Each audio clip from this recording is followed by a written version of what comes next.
All right, Shalom.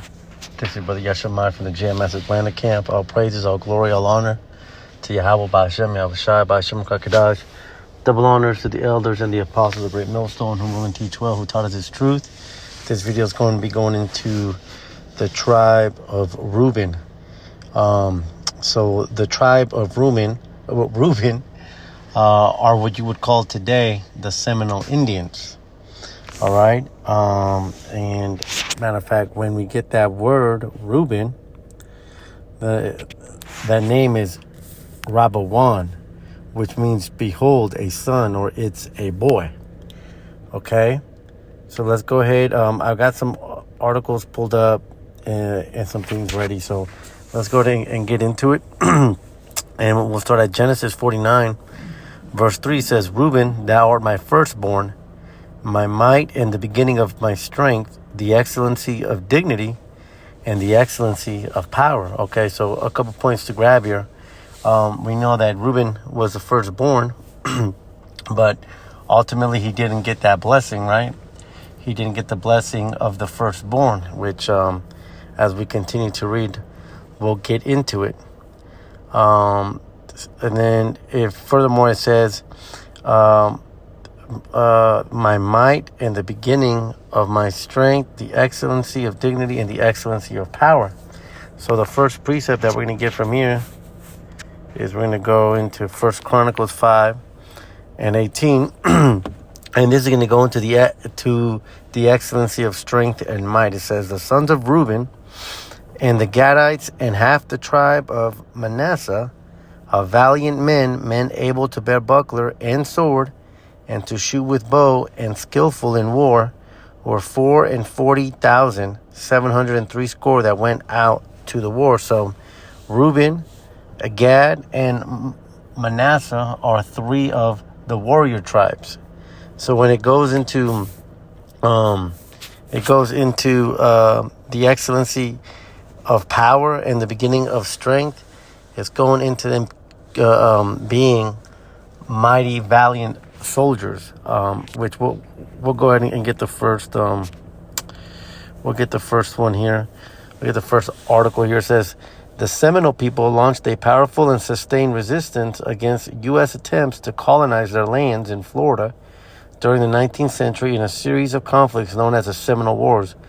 We're going to get into it, but just to prove the point here, it says, the Second Seminole War was particularly brutal and costly for the United States, becoming the longest and most expensive of all American Indian wars, going into them being, one of the three warrior tribes. It says, despite the capture of key leaders like Ocella under a false flag of truce, which we'll get into that later, it says the Seminoles continued their resistance. Though many Seminoles were eventually forcibly relocated to Indian territory, which is present-day Oklahoma, a resilient group remained in Florida, retreating into the Everglades and Big Cypress Swamp, where they continue to thrive today as the unconquered Seminole tribe of Florida. And I just want to say this too, what's that precept in Ecclesiastes 1 verse 9? It says, let's go ahead and pull it, because it mentioned the Everglades. Let's get Ecclesiastes 1 verse 9. It says, the thing that has been, it is that which shall be, and that which is done is that which shall be done, and there is no new thing under the sun. And the reason that I want to really quick grab this point here is because we just read that they retreated to the Everglades, and right now with the Northern Kingdom, we see Esau Edom doing that alligator Alcatraz, which is in the Everglades, man. So it's the same, Esau Edom coming down with that same spirit, putting the children of Israel back into where their brothers had retreated, all right, because the Seminole Indians are part of the Northern Kingdom, just as the so-called Hispanics are. All right, let's go back to Genesis 49. It says, the excellency of dignity and the excellency of power. Now, going into the excellency of dignity, there's 2 points to grab there. We'll go ahead and get it first and foremost. It goes into their dressing, right? Because as we get, we'll go ahead and grab this photo here. What do you notice here? You notice the headband, and you notice right here at the bottom, you notice the fringes, all right? And this, this goes back to the priestly garments, okay? Fringes. Check this out. More fringes, man, because even though we discontinued from who we were, through the Spirit, Yahweh Hashem Yahushai, he leaves characteristics on us as a nation for us to be able to pick up on things if the Spirit is dealing with you, all right? So the excellency of dignity, it goes into their clothing, but also the excellency of dignity goes into the Seminole Indians helping the runaway slaves, from the Southern Kingdom when the so-called blacks were escaping the slave trade. They would run down south and they would be helped out by the Seminole Indians, which we're going to get an article on that. But also, furthermore, is the Seminole Indians were the only tribe of the so-called Indians that did not own any slaves, man. So that's what it's going into the dignity. That's a separation, right? That's a characteristic that we can see that points to the so-called Seminole Indians being from the tribe of Rueben. All right, so let's go back here. It says Genesis 49 verse 4 says, unstable as water thou shalt not excel, because thou wentest up to thy father's bed, then defilest thou it, he went up to my couch. Now the first thing to get here says unstable as water, and that's because the Seminoles were untamed by Esau Edom. When Esau Edom tried to make them move from their land, as we are going to get in the articles, they resisted them. Matter of fact, when you get the etymology and you look up Seminole, untamed, it goes into that. It goes into the name. It says Seminole. It says wild, untamed, or run away. From the American Spanish, cimarron. They fought wars against the U.S. troops in 1817 to 18 and 1835 to 42, which they largely were removed to the Indian Territory, which is Oklahoma. So them being unstable as water, as we just read here, goes into being untamed. As we just read in that first, at that point here, it says that it was the most expensive and longest of all American Indian wars. They were untamed, Let me see here. Let's get the second part. Let's get the second part here. It says, because it says that thou shalt not excel, because thou wentest up to thy father's bed, then defilest thou it, he went up to my couch. And we can get the account of that in First Chronicles. Well, let's get First Chronicles 5 and 1. It says, now the sons of Reuben, the firstborn of Israel, for he was the firstborn, but for as much as he defiled his father's bed, his birthright was given unto the sons of Joseph, the son of Israel, and the genealogy is not to be reckoned after the birthright. So, it's going into the history. And we'll get Genesis 35, and we'll get 22. It says, and it came to pass when Israel dwelt in that land that Reuben went and lay with Bilhah, his father's concubine, and Israel heard it. Now the sons of Jacob were 12. Now, that's what that's going into. It's going into the history of Reuben defiling his father's bed by sleeping with his concubine, and for that reason, that's why he did not excel. Because The firstborn is the one that gets the lion's share of the blessing. All right. So let's go ahead and get some articles. Yeah. Let's get the Seminole. Where we at? Seminole. Okay, right here. Let's get here. It says, the Seminole Wars, also known as the Florida Wars, were a series of 3 military conflicts between the United States and the Seminoles that took place in Florida between 1816 and 58. The Seminoles are a Native American nation which coalesced in northern Florida during the early 1700s when the territory was still a Spanish colonial possession. Tensions grew between the Seminoles and American settlers in the newly independent United States in the early 1800s, mainly because enslaved people regularly fled from Georgia into Spanish Florida, prompting slave owners to conduct slave raids across the border. See, that's going back to Genesis 49 and verse 3. It says the excellency of dignity, because even though they didn't know who they were, they still helped out their brothers from the Southern Kingdom unbeknownst to them. So that's going into that dignity. Let's continue on. It says, boom, boom, boom.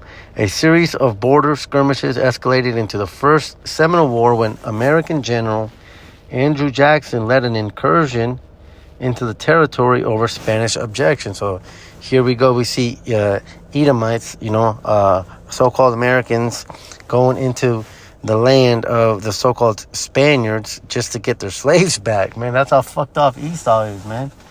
That they would disrespect each other's borders just to get their property back, so-called property, man. Let's continue on. It says, Jackson's forces destroyed several Seminole, Miccosukee, and Black Seminole towns, as well as captured Fort San Marcos and briefly occupied Pensacola before withdrawing. In 1818, the U.S. and Spain soon negotiated the transfer of the territory with the Adam-Onis Treaty of 1819. I'm not going to read the whole thing. I just want to get a couple points here. It says, so the U.S. gained possession of Florida and coerced the Seminoles into leaving their lands in the Florida Panhandle for a large Indian reservation in the center of the peninsula per the Treaty of Moultrie Creek.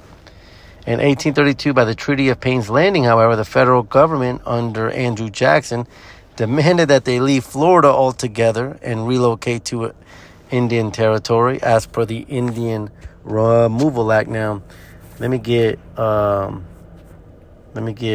quick precept on that, because here is further proof that shows that the so-called Seminole Indians are under the curses. All right, this is Psalms 50.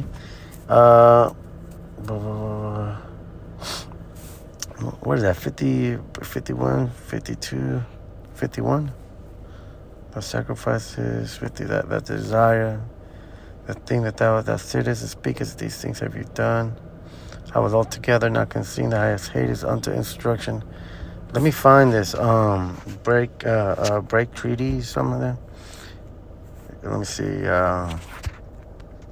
He breaketh treaties. KJV. Psalms 150. Psalms 55 and 20. Yeah, that might be it. Psalms 55. There you go. Salakia, just trying to prove here that the Seminole Indians, so-called Seminole Indians, are under the curses.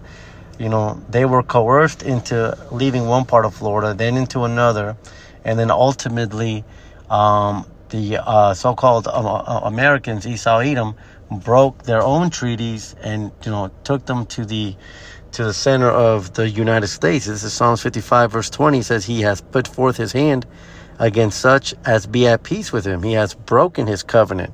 The words of his mouth were smoother than butter, but war was in his heart. His words were softer than oil, yet were they drawn swords, man.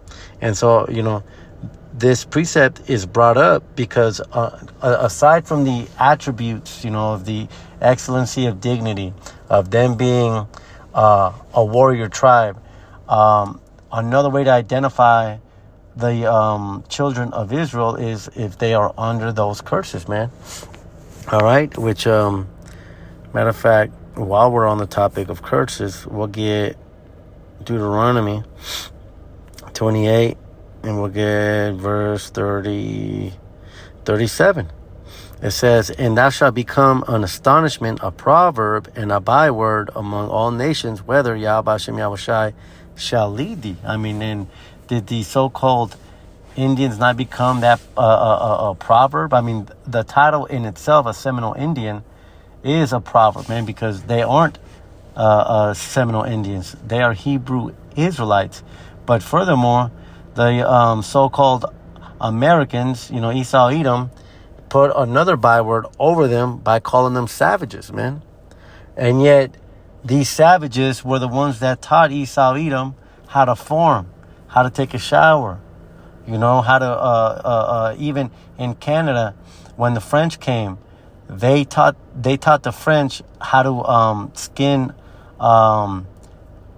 beaver pelts, because a lot of those French were dying from the cold, man. They didn't know how to survive. But then again, it goes into that byword, because even though our people, try to help their enemy, which Scripture goes against it, even though they try to help their enemy, they were still called savages. But yet, those same so-called savages were showing them how to survive, man.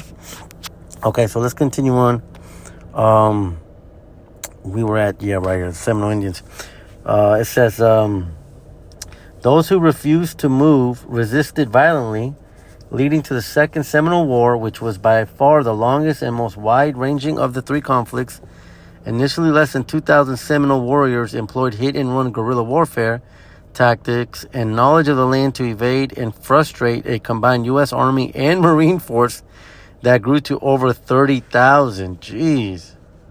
30,000. Instead of continuing to pursue these small bands, American commanders eventually changed their strategy and focused on seeking out and destroying hidden Seminole villages and crops, putting increasing pressure on resistors to surrender or starve with their families. Esau, Edom being devils, again, going under the curses, man. It says by 1842, 3,600 Seminoles had relocated to Indian Territory. A minority of about 350 to 500 remained in Florida, where they were allowed to remain in an uneasy truce. Tensions over new settlement in the state under the Armed Occupation Act of 1842 south of Tampa led to renewed hostilities, and the Third Seminole War broke out in 1855. By the cessation of active fighting in 1858, the few remaining bands of Seminoles in Florida had fled deep into the Everglades, again going back to them being unsteady as water because they were very nomadic. It says fled in deep into the Everglades to land unwanted by American settlers.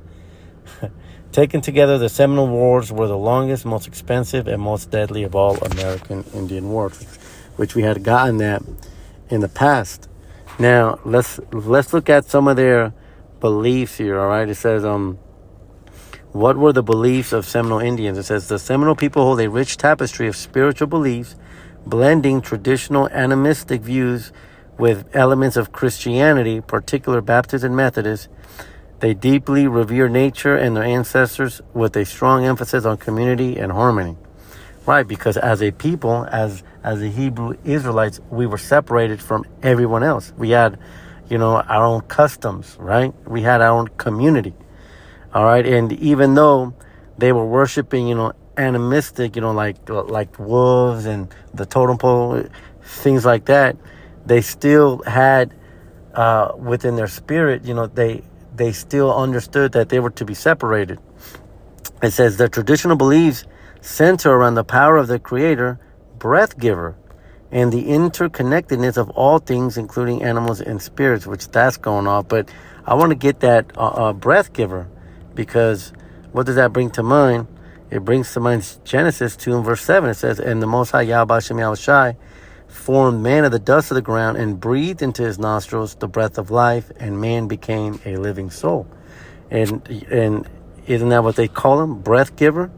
Because again, we had even though they didn't know it, it's that zeal without knowledge, man. All right. Now, one more thing that I wanted to get here is this here. This was in the I'm waiting for this book to come in, but it says okay, right here it says Montesinos brought this account to Amsterdam in 1644, where it garnered. No. It says, based on the provided search results, there's no record of Antonio de Montesinos being told by Seminole Indians that they were Hebrew. However, Montesinos, a Portuguese traveler and a Marano Jew, did claim to have encountered a group of indigenous people in Ecuador during his travels in 1641 who could recite the Shema, a fundamental Ish prayer, and were familiar with other Ish rituals. Now, I got that quote right here. It says, upon hearing her words, they rose, went over to Montesinos, and to his utter astonishment said, Shema Yisroel Adonai Elohinu Adonai Echad, which is the Shema. It says they had recited in Hebrew the fundamental credo of Judaism. They told him that they were themselves of the tribe of Rueben, and the tribe of Joseph lived in an island nearby. Let's go. It says, only the sorcerers of his tribes had perceived that they were a special people and had warned that they should be left alone, that the God of these children of Israel is the true God, they had said, and everything inscribed on their tablets is true. At the end of days, they will be lords of all nations of the earth. One nation will come bringing many things to this land, and after we have all been provided for, these children of Israel will go forth from who they now are and reign over the whole earth as they once did. So there you have it, man. You know, you had the Montesinos being told, even if it was in Ecuador. Let me get that map out. And zoom out. Let me get that map out. Even if it was in Ecuador, all right, or whether it was in Florida, it doesn't matter, because all the 10 tribes came together as one. And what did he say? It said that Ephraim lived nearby in an island. And that's exactly right on, because Ephraim are the so-called Puerto Ricans. Man, where you at? Puerto Ricans. There you go, man. All right, so, you know, that's pretty much it, man. Rueben or the Seminole Indians. They are a warrior tribe. They were the firstborn.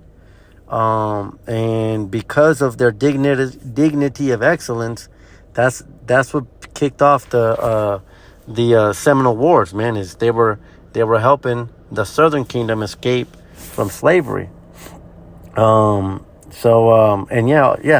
we proved that they were under the curses also, man. So hopefully this lesson has been edifying.